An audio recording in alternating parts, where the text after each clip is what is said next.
The powder was a whisper of white against the dark amber of the whiskey. It dissolved instantly, a ghost disappearing into the liquid. Marco's smile was a gash in his face, triumphant and ugly. He slid the glass across the polished wood of the bar with a practiced, predatory grace. It stopped perfectly in front of the empty stool where Lena was supposed to be sitting. "On the house," he called out, his voice loud enough for the whole quiet room to hear. His words were a performance. Lena, who was wiping down a nearby table, flinched at the sound of his voice. She had been flinching all night. She turned, her movements tired but still graceful. Her eyes fell on the glass. A peace offering, he called it, but she knew it was just another link in a chain of torment he had been forging for the last hour. The entire restaurant, a small, elegant establishment named the Cypress, had fallen into a strained silence. The clinking of cutlery had stopped. The low murmur of conversation had died. Everyone was watching. They had seen his hand hover over the glass. They had seen the quick, furtive motion, but no one said a word. Fear was a thick blanket smothering them all. Lena looked at Marco. His eyes dared her. They said, "Drink it. Show everyone you're not afraid of me.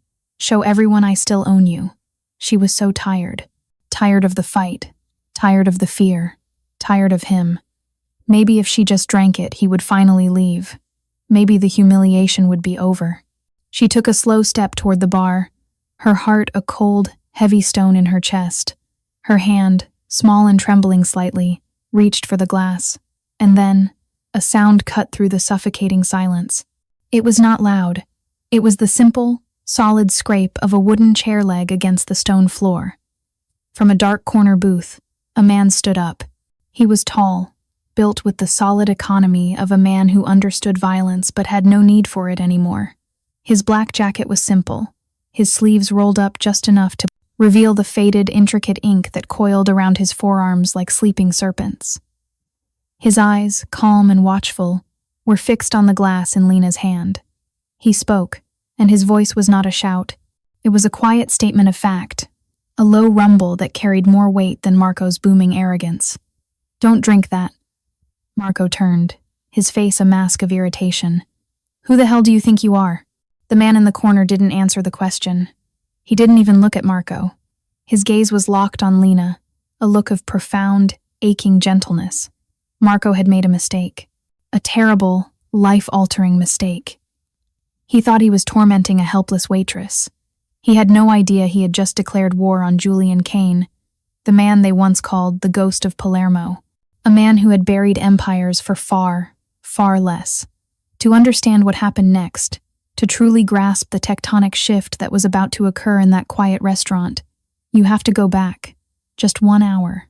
The evening had begun with a fragile peace. The Cypress was Lena's sanctuary. It wasn't just a job. It was a carefully constructed haven. The low lighting, the scent of rosemary and old wine, the hushed respect of the clientele. It was the antithesis of the life she had escaped. Her movements were a form of meditation. The way she polished a wine glass until it was invisible. The way she placed a plate on the table without a sound. The gentle smile she offered every patron. Each action was deliberate, a brick in the wall she was building around herself. She was a woman who had learned to make herself small, to move through the world without making ripples. Her past had been a hurricane, and the Cypress was her quiet harbor. Her colleagues respected her. The chef, a burly man named Gus, had a soft spot for her quiet competence.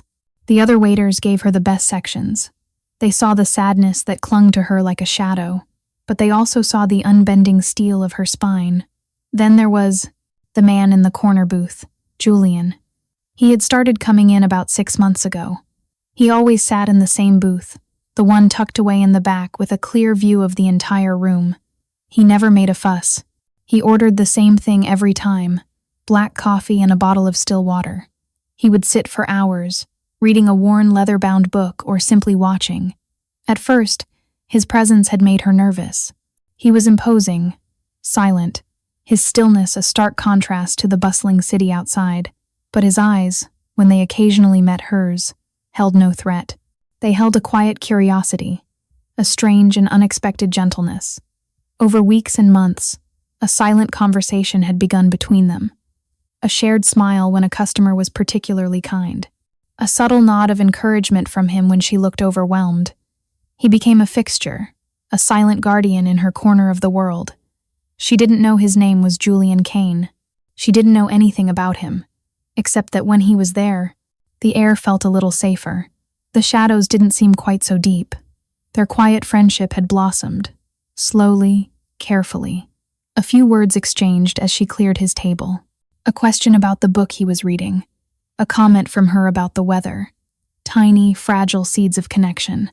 They had started seeing each other outside the restaurant, walks in the park, quiet dinners in other, even more anonymous places. He was a man of few words, but his presence was a comfort she hadn't realized she was starving for. He told her he was retired, that he had run a logistics company. It was a vague, clean-sounding lie. He told her he had lost his family a long time ago. He didn't elaborate. She didn't press. She had her own ghosts. She understood the need for closed doors. They had a pact, an unspoken one that had slowly become verbalized. A pact for peace, for a quiet life. No drama, no chaos, just the steady, reassuring rhythm of ordinary days. Tonight, Julian was in his usual booth. He had watched her move through the room, a small, genuine smile on his face. He saw the peace she had found here, and it brought him a measure of his own. Then the bell above the door had chimed, and the peace shattered. Marco strode in like he owned the place. He wasn't a customer. He was an invader. His cheap cologne preceded him, an aggressive assault on the subtle aromas of the restaurant. His leather jacket was too tight, his jeans artfully ripped in a way that screamed desperation.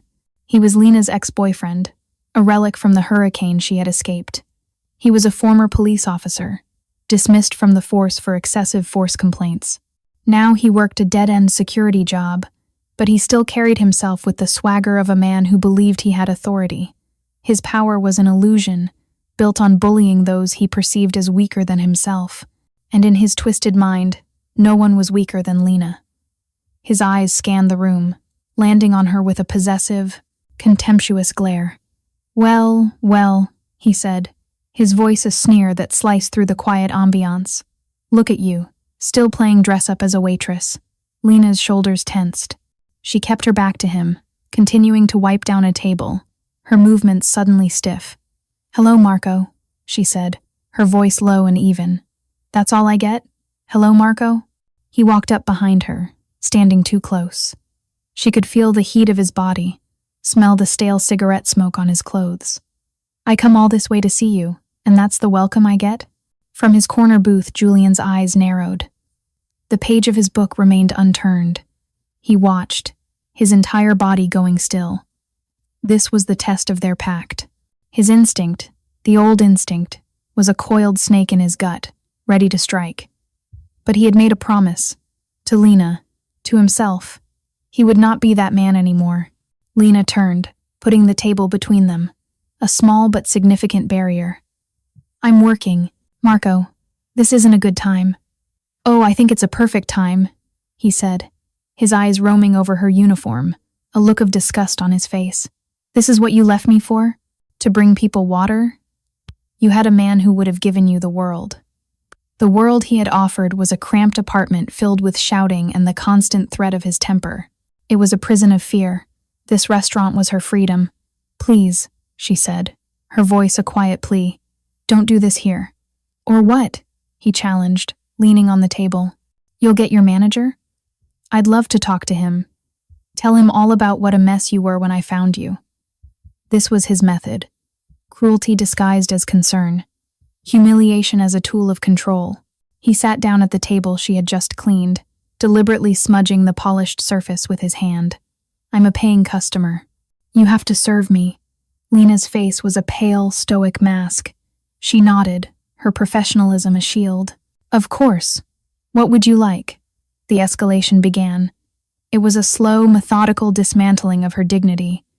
First, the coffee. He ordered an espresso. When she brought it, he declared it cold. She took it back without a word and had Gus make another. The second one, he claimed, was burnt. Can't even get a cup of coffee right, he said loudly, for the benefit of the nearby tables. Pathetic. Next, the water. He asked for sparkling water with a specific type of lemon, sliced, not wedged. She brought it to him. He took one look and sneered. "Are these organic lemons?" "I can tell, you know. These look like cheap conventional lemons. Do you know how many pesticides are on these things?" She endured it. Each comment, each complaint, was a small paper cut, insignificant on its own, but the accumulation was starting to bleed her dry. The other patrons, the chorus of her small world, shifted uncomfortably. They shot her looks of sympathy, but their eyes were cowed. Marco's aggression had cowed them all. From the corner, Julian watched. His jaw was a hard line. His knuckles were white where he gripped his book. He was a storm held in check by a single, fragile promise. He saw Lena's resilience, the incredible strength it took for her to absorb this poison and not react. He admired it. He loved her for it. But his protection, the very core of his being, screamed at him to intervene. He forced it down. He had to trust her. He had to honor their new life. Marco grew bolder. He accidentally knocked a glass of water onto the floor, shattering it. "Clumsy me," he said, a malicious glint in his eye. Lena knelt to clean it up, the shards of glass like tiny daggers on the dark floor. As she reached for a piece, he moved his foot, stepping on her hand, not hard enough to break bones, but hard enough to make her gasp in pain. "Oh, sorry," he said, his voice dripping with false sincerity. "Didn't see you there." She pulled her hand back, cradling it to her chest. She didn't cry out. She didn't look at him. She just gathered the rest of the glass, her movements swift and efficient, and stood up. That was what broke him. Her refusal to break. Her dignity was a mirror reflecting his own ugliness, and he couldn't stand it. He needed to see her cry. He needed to see her beg. He needed to prove that he could still shatter her. "You know what?" he said, his tone shifting, becoming falsely friendly. "I'm being a jerk. I'm sorry. Let me make it up to you. Let me buy you a drink. For old time's sake." "No thank you, Marco. I'm working." "Come on," he wheedled, getting up and walking to the bar, taking charge of the space. "Just one. A shot of whiskey, to show there are no hard feelings." Gus, the chef, appeared from the kitchen, his face thunderous. "Is there a problem here?" Marco turned, puffing out his chest. "No problem at all, chef. Just having a friendly drink with my girl." "She's not your girl," Gus growled. "And she's working, so why don't you finish your pesticide-free water and get out?" Marco laughed, a harsh barking sound. "You want me to leave? I'm a customer. You can't make me leave." He looked at Lena. "Tell him, Lena. Tell your friend we're just talking." Lena looked from Gus's protective anger to Marco's volatile cruelty. A scene was the last thing she wanted. It would draw attention. It would ruin the peace of this place. "It's okay, Gus," she said, her voice barely a whisper. "It's fine." Gus looked at her, his expression softening with concern, but he respected her wishes. He gave Marco one last withering glare and retreated back into his kitchen, but he left the door propped open, watching. Marco's victory was sickening. He had isolated her again. "See? We're fine," he said, turning back to the bar. He grabbed a bottle of expensive single malt whiskey, the owner's private stock. He poured a generous amount into a lowball glass. Lena had taken a moment to compose herself at a small, empty table in the back, her designated break spot. Her back was to the bar. She was trying to breathe, trying to hold on to the calm that had been so hard-won. And in that moment, with everyone's attention on Lena's stoic suffering, Marco acted. His hand went into his pocket. It came out with a small, folded piece of paper. With a flick of his thumb, he opened it. A small mound of white powder sat in the crease. His movements were fast, practiced. He glanced around. The other customers were looking away, pretending not to see, caught in that paralysis of polite society. Gus was momentarily distracted by a ticket. Julian, in his dark corner, was obscured by a pillar. Marco thought no one was watching. He tipped the powder into the whiskey. It vanished without a trace. This was the final straw. The ultimate act of violation. He wasn't just trying to humiliate her anymore. He was trying to incapacitate her, to take her, to break her completely. He slid the glass across the bar. "On the house," he called out, and the room fell silent. Lena turned. She saw the glass. She saw the expectant, predatory look on his face. She was so tired. She walked toward the bar, her hand reaching out, a final act of surrender to end the torment. The sound of the chair scraping the floor was like a thunderclap in the tomb-like silence. Julian Kane stood up. His movement was slow, deliberate, laden with an ancient and terrible gravity. He was no longer a quiet customer. He was a judge ascending to the bench. The air in the room shifted. It was a physical thing, a sudden drop in temperature, a change in pressure that made ears pop. The diffuse fear that had hovered in the room now had a focal point. It was no longer radiating from Marco. It was pouring, in waves, from the tall, silent man in the corner. An old man at the bar, a retired bookie who had seen his share of tough guys, audibly gasped. His face went pale. He recognized the look. He didn't know the name, but he knew the archetype. This was not a man you crossed. Marco, drunk on his own perceived power, was oblivious. "Who the hell do you think you are?" he sneered, turning to face Julian. "Her new boyfriend? Sit down, old man, before you get hurt." Julian didn't even glance at him. His eyes were on Lena, and they were filled with a world of apology. An apology for letting it go this far. An apology for what he was about to do. He had tried. He had honored their pact for peace. But Marco had brought the storm to his harbor, and now the seawall was about to break. "Lena," he said, his voice quiet but absolute, "step away from the table." It was not a request. It was a command wrapped in care. Lena froze, her hand hovering over the poisoned glass. She looked at Julian, and for the first time, she saw past the quiet, kind man she had coffee with. She saw the immense, coiled power he held in reserve. She saw the ghost in his eyes. She obeyed without a second thought. She took a step back, then another, creating a space around the bar, a stage for the final act. Marco laughed, but the sound was brittle now, tinged with the first cold finger of doubt. "She listens to you? What, you her daddy now?" Julian finally moved his gaze from Lena. He turned his head slowly, and his eyes, two chips of cold, hard granite, landed on Marco. And in that moment, Marco's world began to unravel, because he saw that Julian wasn't looking at him as a rival, or even an annoyance. He was looking at him the way a geologist looks at a rock he is about to shatter into dust. To understand the sheer, terrifying totality of what was about to unfold, you need to understand who Julian Kane really was. He wasn't just a retired businessman. The logistics company he'd run was not about trucks and shipping containers. It was an empire built on fear, loyalty, and an unbending, brutal code of honor. In the old world, the world he had tried so desperately to leave behind, they called him the Ghost of Palermo, not because he was from there, but because his methods were as silent and as final as the vendettas of the old country. Julian had not inherited his power. He had forged it in the fires of a brutal street war. He had taken a scattered, broken syndicate and rebuilt it from the ground up. His rule was different.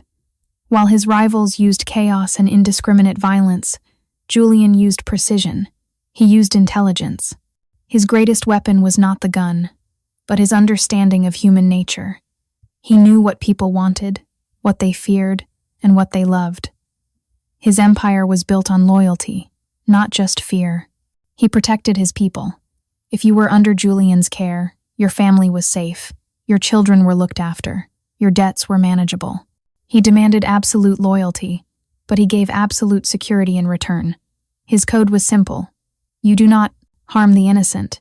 You do not involve families. You do not betray the trust of those who rely on you. Business was business, but there were lines. For a decade, he had been the undisputed king of a hidden city, his name a whisper that could stop hearts, but his reign had ended in fire and ash. A rival, a new breed monster named Silas Corbin, who saw no lines, only opportunities, decided to break the code. Corbin didn't come for Julian. He came for his family. An ambush, not on an armored car, but on a family outing to a local fair. It was a bloody, chaotic nightmare. Julian, a master of predicting violence, had not seen it coming. He had allowed himself a single afternoon of peace, a single afternoon of being a husband and a father. In the ensuing chaos, his wife, Isabella, and his 7-year-old daughter, Sophia, were killed, caught in the crossfire. The loss didn't just break Julian's heart, it shattered his soul. The man he was, the king, the strategist, died that day with his family. In his place was a specter of pure, cold rage. The war that followed was not a war, it was an extermination. Julian dismantled Corbin's empire not in weeks or months, but in 72 hours. He didn't just kill Corbin's men. He exposed their finances, turned their allies against them, revealed their secrets to other, more vicious enemies. He made them pariahs. He turned their own world against them. When he finally cornered Silas Corbin, the man was alone, broke, and terrified. Julian didn't kill him with a bullet. He sat with him for 6 hours, calmly and quietly telling him exactly how he had destroyed his life, piece by piece. Then he left him in the room with a single bullet in a gun and a ledger detailing every person Corbin had ever wronged, which was being delivered to the authorities as they spoke. Silas chose the bullet. After that, Julian vanished. He walked away from his own empire, leaving it in the hands of his most trusted lieutenant. He took nothing but the ghosts that now lived in his eyes. He wandered for years, a wealthy man with a hollowed-out life, searching for something he couldn't name. He found it on a rainy Tuesday, in a quiet restaurant called the Cypress. He had walked in to get out of the downpour, a man adrift, and he saw her, Lena. She was dealing with a drunk, belligerent customer, a man much like Marco, full of bluster and cheap cruelty. Julian had been about to stand up, the old instincts flaring, but then he watched as Lena handled it. She didn't shrink. She didn't cry. She absorbed his insults with a quiet, unshakable dignity. She de-escalated the situation, not with fear, but with a calm firmness that was more powerful than any threat. In her, he saw a strength he had never known. His strength was about control, about projecting power. Hers was about endurance, about preserving a small, bright flame of kindness in a world that was trying to extinguish it. She was the peace he had been searching for. He started coming back, day after day, just to watch her, to be near that quiet strength. It was a balm on his scorched soul. He saw the way she treated the elderly couple who came in every Friday, the way she slipped an extra cookie to the busboy who was having a bad day. She was fundamentally good, in a way he had long forgotten was possible. Their relationship grew with the cautious delicacy of two people who had been deeply wounded by the world. They talked about books, about music, about dreams of a quiet life. He was a man named Julian who sold his business. She was a woman named Lena who had left a bad relationship in another city. They built a new reality together, based on the shared hope for peace. He had made a promise to her, whispered late one night as they sat by the river. No more violence, no more of the old life, just this, just us. And he had meant it with every broken piece of his heart. But Marco, in his ignorant cruelty, had just taken a sledgehammer to that new reality. He had brought the old world crashing into their sanctuary. He hadn't just threatened Lena, he had threatened the ghost of a 7-year-old girl named Sophia. And for that, there was no forgiveness. There was only a reckoning. Back in the restaurant, the silence stretched, thin and taut. Julian walked from his booth toward the bar. His steps were unhurried, the soft scuff of his leather shoes the only sound. He didn't walk around the tables. He moved through the gaps with an unnerving economy of motion, a predator flowing through its territory. He stopped beside Marco, but he still didn't look at him. His focus was on the bar itself. "Gus," he said, his voice calm. From the kitchen doorway, the big chef nodded, his eyes wide. "Yeah? An empty glass, please, identical to this one." Julian gestured with his chin toward the poisoned drink. Gus, sensing the shift in power, didn't question it. He quickly retrieved a clean lowball glass and placed it on the bar, next to the other one. 2 glasses. One safe, one poison. Julian finally turned his head. His eyes, devoid of any emotion, settled on Marco. Marco, who had been trying to project an aura of defiance, found that he couldn't meet that gaze. It felt like looking into an open tomb. What did you put in her drink? Julian asked. The question was soft, almost conversational. Marco's bravado was crumbling fast. It was a cheap facade, and Julian's quiet intensity was like a pressure washer stripping it away. I don't know what you're talking about, Marco stammered, his voice an octave higher than before. Julian smiled, but it was a terrifying thing, a sliver of ice. Don't you? You went to your pocket. You took out a piece of paper. You poured the contents into her whiskey. I saw you. The man at the end of the bar saw you. He gestured to the old bookie, who flinched and gave a jerky, terrified nod. The couple in the booth by the window saw you. Everyone saw you. He let the words hang in the air. This was the first stage of the deconstruction, the removal of plausible deniability. He was cornering the rat. This is harassment, Marco blustered, trying to summon the ghost of his old police authority. I haven't done anything. You are a liar, Julian stated, not as an insult, but as a simple, observable fact. And a coward. He picked up the poisoned glass.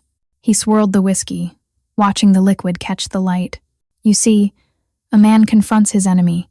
A coward attacks the unsuspecting. A man fights with his hands. A coward uses poison. He was narrating Marco's character, dissecting him in front of the entire room. Each word was a precise scalpel cut, laying bare the pathetic, insecure creature beneath the swagger. Do you feel powerful when you do this? Julian continued, his voice still low and even. When you try to hurt someone whose only crime is her kindness, does it make you feel like the man you failed to be? Marco's face was slick with sweat. He was looking for an escape route, but the room had become a cage. The other patrons were no longer just passive observers. They were a jury, and Julian was the prosecution. I'm calling the cops, Marco threatened, his hand fumbling for his phone. Julian laughed, a genuine, soft laugh, but it was the scariest sound anyone in the room had ever heard. Please do. I insist. We can all give our statements. We can have the contents of this glass tested. You were a cop once, weren't you, Marco? You know what the charge for this is. Aggravated assault, administering a noxious substance. You'd go to prison for a very, very long time. Marco's hand froze. The blood drained from his face. Julian knew who he was. This wasn't a random stranger. This was something else. Something far worse. Julian placed the poisoned glass down. He slid it across the bar until it was directly in front of Marco. Then he slid the empty glass next to it. But I don't think the police are the right solution for this problem, Julian said. This is a personal matter. He turned and looked at Lena. She was standing by a pillar, her arms wrapped around herself. Her eyes were wide, watching him, seeing the man he truly was for the first time. There was fear there, yes, but there was also a dawning sense of awe. Lena, he said, his voice softening instantly. All the menace vanished, replaced by that profound gentleness that was reserved only for her. Come here. She walked toward him, her steps hesitant at first, then more certain. She stopped beside him, and he put a hand on her shoulder, a simple, grounding gesture. He turned his attention back to Marco, but he spoke to Lena. This man, Marco, tried to harm you. He tried to take away your choices, your safety, your control. In my world, the world I left behind, there is a very specific, very brutal punishment for that. He paused, letting the implication sink in. But this is not my world anymore. This is our world, the one we are building together. He looked down at her, his expression serious and searching. So, you have the choice. I will do whatever you ask. Do you want me to call the police and let them handle it? Do you want me to remove him from your life permanently? Or do you want something else? This was the moment, the turning point. He was not just saving her, he was empowering her. He was handing her back the agency Marco had tried to steal. The entire room held its breath. Every eye was on Lena. Lena looked at Marco. She saw him not as the monster who had haunted her past, but as what he was, a small, pathetic, terrified man. The fear she had carried for so long was gone, burned away by the righteous fire Julian had ignited. She didn't feel hatred. She felt a profound, cleansing pity. She turned her gaze back to Julian. Her voice, when she spoke, was not the whisper of a victim. It was clear, firm, and unwavering. "I don't want him hurt," she said, and a flicker of surprise crossed Julian's face. "Not like that. That's his way, not ours." She took a deep breath. "I want him to understand. I want him to spend every day for the rest of his life understanding what he tried to do. I want him to see what real strength looks like, and what real weakness feels like. I want him to listen. That's his punishment. He never listens." Julian looked at her, and his expression was one of absolute adoration. She had not only passed the test, she had transcended it. She had chosen empathy over vengeance, justice over retribution. She had validated every belief he had ever had in her goodness. He nodded slowly. A wise and merciful sentence. He turned back to Marco, his face once again a mask of cold, implacable judgment. "You heard her," Julian said. "Your sentence is to learn." He pulled out his own phone. It was a simple, old-fashioned model, not a smartphone. He dialed a number from memory. It rang once. "It's me," he said into the phone. The voice on the other end was muffled, but the tone was one of immediate, unquestioning deference. Julian began to speak, his voice a low, calm monotone.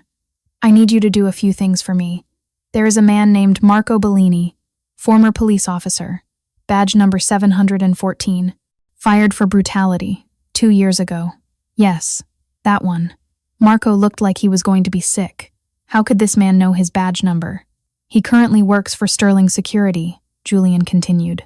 "He drives a gray Ford Focus, license plate 5, King Lincoln 321. The lease is co-signed by Sterling. I need you to call Arthur Sterling. Remind him of the favor he owes me from the incident in Miami.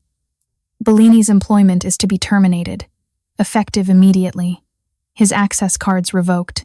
His final paycheck garnished for damages." He paused, listening. "Good. Next. His apartment. 14B, at the Crestview Arms on Elm. The building is owned by a subsidiary of Sterling's holding company. I need his lease voided. Morality clause. He has 1 hour to collect his personal belongings." Another pause. "Excellent. Now for the final arrangement. You remember Father Michael at the St. Jude's shelter? The one for battered women. Call him. Tell him I am sending him a new volunteer. Unpaid, of course. His name is Marco Bellini. He will be provided with a room in the basement. His duties will be to clean the floors, scrub the toilets, and serve the meals. But most importantly, he will be required to attend 3 group counseling sessions a day. Not to speak, to listen. He will listen to the stories of the women his actions have hurt. He will do this for 1 year. If he tries to leave, if he is disrespectful in any way, call me." He listened one last time. "Thank you, Daniel," he said, and hung up. One phone call. Less than 2 minutes. He had not raised his voice. He had not issued a single threat of physical violence. But he had completely and utterly annihilated Marco's life. He had taken his job, his car, his home. He had stripped him of everything. And then, he had delivered the true punishment, the one Lena had asked for. A year of forced empathy. A year of confronting the consequences of his own toxic masculinity. It was a punishment more profound and more devastating than any beating. Julian slipped his phone back into his pocket. Marco was hyperventilating, his face ashen. "You can't do that," he whispered, the words catching in his throat. "You can't." "I can," Julian said simply. "I have." This was power, not the loud, brittle power of a bully. This was the quiet, absolute power of a man who understood the architecture of the world and could redesign it with a single phone call. As if on cue, 2 men who had been sitting at a table near the door stood up. They were dressed in sharp, unassuming business suits. They had been sipping water the whole time, unnoticed. They were Julian's lieutenants, his ever-present, invisible security. They were the enforcers. They walked toward the bar, their faces impassive. They didn't look like thugs. They looked like accountants or lawyers. But their presence was suffocating. They flanked Marco, 1 on each side. They didn't grab him. They simply stood there. One of them, the man Julian had called Daniel, leaned in and spoke in a low, professional tone. "Mr. Bellini, It's time to go. We can do this quietly, or we can do this another way. The choice is yours." Marco looked from one impassive face to the other. He looked at Julian, who was now focused only on Lena, his hand still on her shoulder. He looked at the faces of the other patrons, who were staring at him with a mixture of fear and contempt. There was no fight left in him. He was broken. He nodded, a jerky, pathetic motion. Quietly, he croaked. The two men gently guided him toward the door. As he passed the table, where he had first sat down, he stumbled. His pathetic, inflated ego had finally and completely deflated, leaving nothing but a hollow shell. The door chimed as they left, the same sound that had heralded his arrival, but this time it sounded like a final, mournful toll.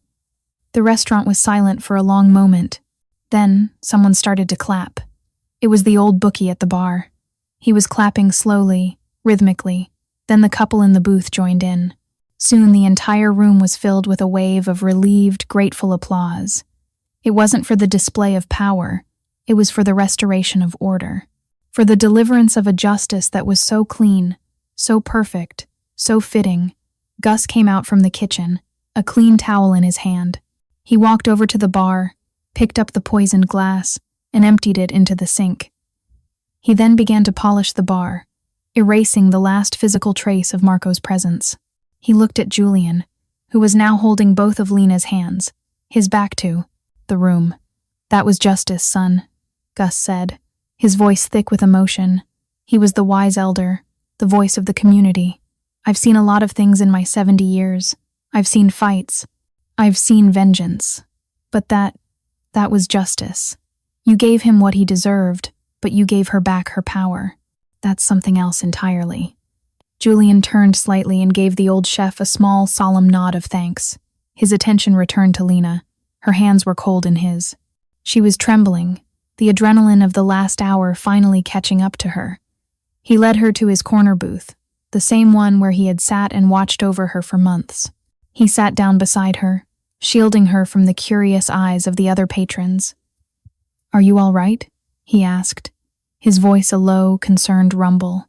She nodded, but a single tear traced a path down her cheek. It wasn't a tear of sadness or fear. It was a tear of release. "You saw," she whispered. "You saw what he was." "I saw," he confirmed. "I've been watching men like him my whole life." "Who are you, Julian?" she asked, the question that had been hovering between them for months, now finally spoken aloud. He sighed, a long, heavy sound. The sound of a man tired of secrets. "I'm the man I promised you I was," he began. "A man who wants a quiet life with you. But to have that life, I think you need to know about the one I left behind." And so he told her. He told her everything. About the Empire, the Code, the whispers of the ghost of Palermo. He didn't glorify it. He spoke of it with a weary detachment, like a historian describing a war from a forgotten century. He told her about Isabella and Sophia. He told her about the fair, the chaos, the all-consuming rage that followed. His voice never broke, but Lena could feel the tectonic plates of his grief shifting beneath the calm surface. He laid the wreckage of his past at her feet, a terrible, honest offering. "I walked away from all of it," he finished, his voice raw. "I wanted to be done with that man. I wanted to build something new, something clean. With you. Our pact for peace. I broke it tonight. I am sorry." Lena listened, her heart aching for the man beside her, for the unimaginable loss he had carried in silence. She finally understood the shadows in his eyes, the immense gravity of his stillness. It wasn't emptiness. It was a carefully contained ocean of pain. She reached out and placed her hand on his cheek. He flinched almost imperceptibly at the contact, as if unused to such gentle, unprompted affection. "You didn't break our pact," she said, her voice soft but firm. "You defended it. Peace isn't about hiding from the world, Julian. It's about having the strength to protect the good in it when the bad comes knocking."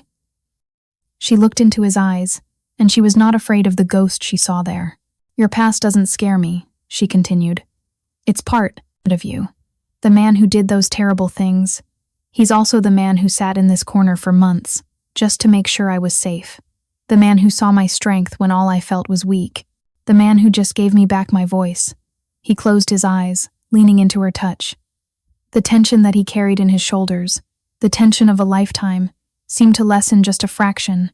True strength, she whispered, echoing the lesson he had just taught the entire room, is about protection, not cruelty. Your kindness to me is not weakness, Julian. It's the strongest thing about you. He opened his eyes. In their depths, she saw not the ghost of a killer, but the soul of a man who had finally found a reason to live again. A new pact was being formed between them, not one of escaping the past, but of building a future that could withstand it. Weeks turned into months. The Cypress thrived. The story of that night had become a local legend, a whispered tale of quiet justice that imbued the restaurant with a new aura. It was known as a safe place, a place where decency was defended. Gus, the chef, had never been prouder. Lena was no longer just a waitress. Julian, through a series of quiet, complex legal maneuvers, had made her a partner in the business. She wasn't just serving tables anymore. She was running the front of house, her natural grace and quiet confidence now blossoming into true leadership. The shadow of fear that had clung to her was gone, replaced by a radiant light. She laughed more. Her smile reached her eyes. She moved through the world not as someone trying to be invisible, but as someone who belonged. She and Julian were a constant presence, often found in their corner booth, not as customer and waitress, but as partners in every sense of the word. They were the quiet, steady heart of the place. One evening, a letter arrived for Lena at the restaurant. It had no return address, but the postmark was from the city's grimier, industrial side. She opened it cautiously. The handwriting inside was clumsy, hesitant. Lena, it began. I don't know if you'll read this. I don't deserve for you to. They make us write letters as part of the process here. At first, I thought it was stupid. Everything was stupid. I've been here for 3 months. At the shelter. I clean the bathrooms. I serve the food. And I listen. God, do I listen? At first, I just heard noise. Women complaining. But then I started to hear the words. There was a woman named Maria. Her husband broke her arm because the dinner was cold. The same night I complained about my coffee. There was a girl named Sarah, younger than you. Her boyfriend posted pictures of her online to humiliate her because she wanted to break up with him. He told everyone she was his property. I listen to these stories every day, 3 times a day, and I see my own face, my own words, my own actions. That night at the restaurant, I thought I was being a man. I thought I was being strong.